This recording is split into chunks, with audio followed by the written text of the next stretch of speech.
নমস্কার। এবারের নবদ্বীপ মণ্ডল পরিক্রমাকে নিয়ে আমার লেখা দ্বিতীয় দিনে লিখেছিলাম। প্রভুপাদ মাথার উপর ছাদ, ওনার গ্রন্থ যেই পড়ে সেই জানে তার স্বাদ।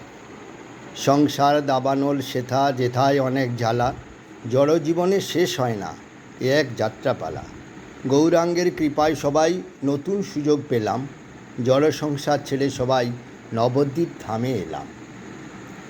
হাজার হাজার প্রভুজি মাতাজি জড়ো হয়েছেন ধামে, আনন্দে পরিক্রমা করছেন ভগবানের মহানামে। মাতাজিরাই বেশি খুশি রয়েছেন সংসার কর্ম ছেড়ে, সময় মতো প্রসাদ জুটছে কেবল কীর্তনে মাথা নেড়ে।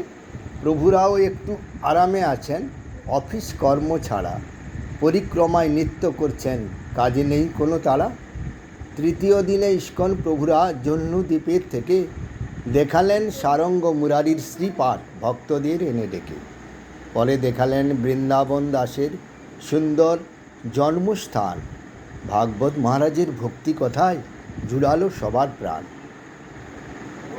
জন্মদ্বীপের থেকে নিদয়া ঘাট হয়ে আজ এলাম বেলপুকুর, এসেই শরবত ও প্রসাদ পেলাম তখন ঠিক দুপুরের প্রসাদে ইচ্ছে মতো পনিরের সাথে পোস্ত পেল। নিতাই গৌর প্রেমানন্দে হরি হরি বল।